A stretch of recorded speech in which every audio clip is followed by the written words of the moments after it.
You've definitely felt it yourself. The harder you try to make people like you, the more invisible you actually feel. Instead of feeling confident, you end up drained and second-guessing yourself. And here's the thing, obsessing over being liked has the opposite effect. It pushes people away. In this video, I'm going to show you exactly why that happens, the psychology behind it, and how to flip it so that you focus more on yourself and what you can actually control. Because when you take care of who you are, what others remember will take care of itself. And by the end of today's video, you'll see that being remembered has nothing to do with trying harder. It comes from something a little bit different. Alright, let's first talk about why trying to be memorable actually makes you forgettable. We often think that if we want people to remember us, to like us, to accept us, we have to try harder. But this is a very questionable thing to do. And one of the reasons why is the likability paradox. Basically, what it means is the more you obsess over being liked and being remembered, the less it actually happens. We might think that, okay, if I do all the right things, all of those people are definitely gonna like me. But the main reason this likability paradox even exists is because people can feel that energy. They can sense that all you're thinking about right now is trying to impress people around you. Instead of creating connection, it creates even more distance. And also always wanting to impress other people, always wanting to make other people like you chips away at your self-esteem. You start forgetting what you truly want, what you truly like,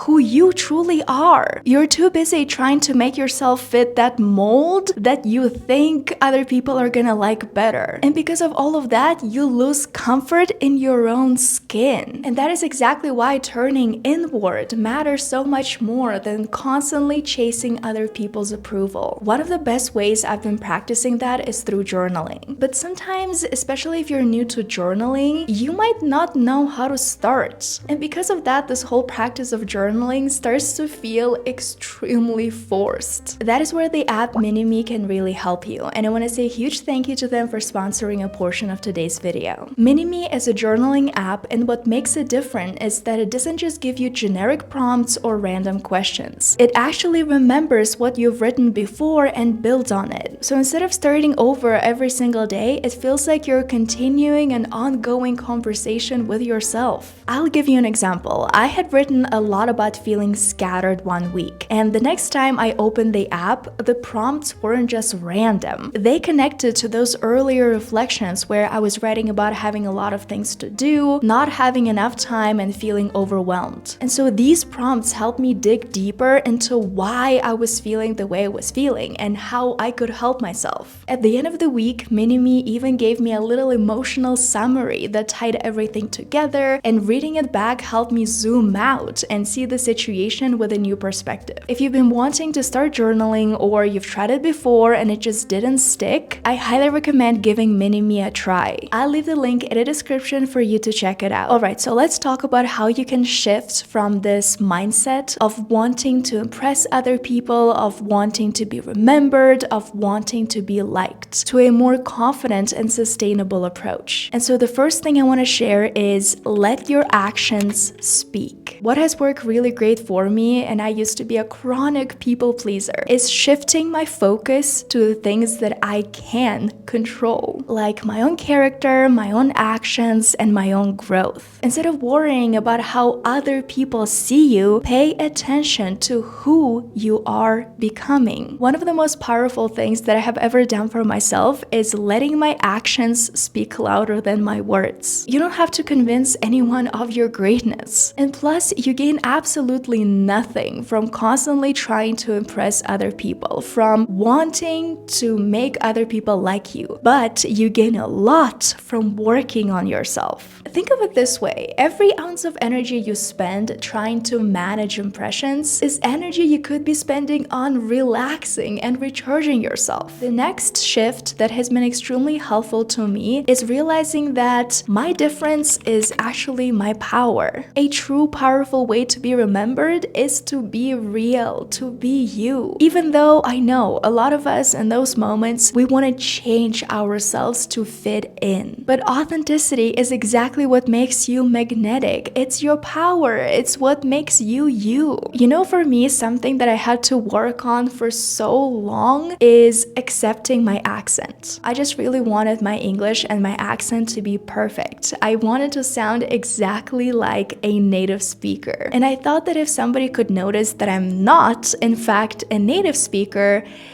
it meant that I would never truly belong. I would never truly fit in. And so I would constantly betray myself, my story, because I wanted to be accepted so desperately. I was willing to fake who I was, to change myself, to change my deep beliefs, my ethics, just to be liked. And when you think about it, we spend an awful lot of time and energy trying to belong, trying to be accepted. Because yes, connection is why we are here. It's exactly what gives meaning and purpose to our lives. I've mentioned these two expressions in today's video: fitting in and belonging. And when I read this amazing book, Braving the Wilderness by Brené Brown, I learned that there is a difference between wanting to fit in and wanting to belong. Fitting in is all about changing yourself so that other people like you, so that other people accept you. It's all about suppressing parts of who you really are, or bending to what others expect from you in order to be accepted. And true belonging is being fully yourself and being accepted for who you are. And I think it's something that a lot of us struggle with, especially in romantic relationships. We like this person and we feel like if we want this other person to like us back, we have to change ourselves. We have to fit in. We're scared of being alone. We don't want to be rejected. And so we suppress who we truly are in order to be liked. There are people in the world who we can truly belong with. People who are not gonna make us change who we are in order to be accepted. Because the thing is, I really want you to think about this one thing here. If people only know the version of you that pleases, that bends, they're not really connecting with you at all. They only know this fake version of you because you're scared of being hurt, of being rejected. And yes, authenticity makes you vulnerable, and that is totally normal. And what makes you vulnerable makes you beautiful. That is exactly where true connection and true belonging lies.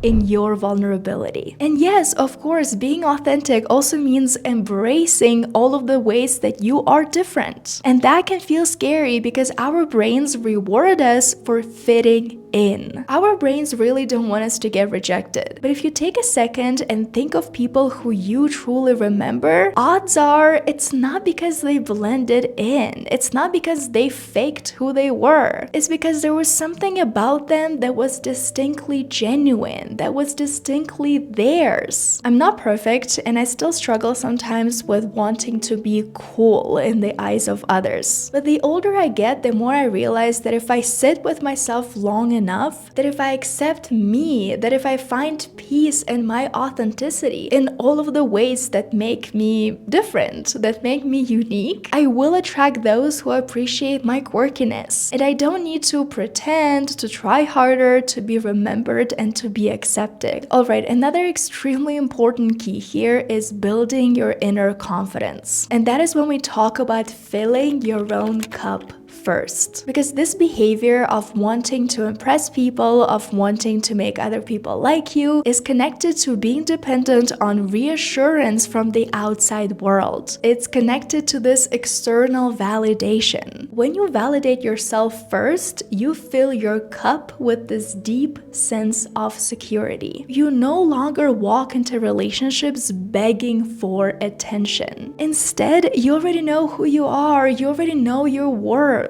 And when your cup is full, you don't show up needy. You show up generous. You show up ready to give. And I think that is exactly something that social media is not teaching us. Like on TikTok, we constantly see those videos where people are talking about how much they want to take from their partner, how much they need, and not about how much they're willing to give freely because their energy is full, because they're not trying to get attention or validation. When you look within, when you work on your inner confidence, you stop approaching relationships as a hungry vacuum needing constant affirmation. You'll be giving more than you take because you're emotionally full. And that kind of presence is memorable in the best way. People will recall the person who made them feel comfortable, not the person who was desperately trying to prove themselves. And finally, let's talk about this very important thing. You're not under a microscope. When you stop worrying about what everyone else is thinking about you, you set yourself free because they're not thinking about you nearly as much as you believe. Psychologists call this the spotlight effect. Our egos and our insecurities overestimate how much other people notice our mistakes, our flaws, or our awkward moments. In reality, most people are too wrapped up in their own world to scrutinize yours. When you truly understand that principle, you actually free up a lot of your mental energy. And yes, I'm gonna be honest, I'm not gonna sugarcoat it. Even if we account for the spotlight effect, people can still judge you. People will still judge you. That's just life, unfortunately. The thing that I really want you to understand here is that you can't control that. Their gossiping says more about them, about their mindset, than your worth. You don't have to try to control everything. You don't have to try to control what other people think about you because that is not possible. You will never be able to control that. People can and will think whatever it is they want to think. And when you stop fixating on pleasing everyone, on making sure everyone likes you, you actually come across as more secure. So the next time you catch yourself spiraling with, did I sound stupid? Did they think I'm awkward? Try to remind yourself of the spotlight effect. Refocus on what you're doing in the moment, on the person you're talking to right now. You'll enjoy the moment more, and ironically, they'll enjoy being around you more too. Alright, I think it's going to be it for today's video. If you liked it, please don't forget to give it a thumbs up and subscribe to my YouTube channel. Before you go, I want to remind you to check out Minimee, an amazing journaling app. The link is going to be in the description. In today's video, I talked a lot about your energy and protecting your energy because trying to impress people, trying to be liked is extremely tiring. So if you want to see how I try to manage my energy instead of my time or my schedule, make sure to check out this video right here. Just click here and I'll see you there.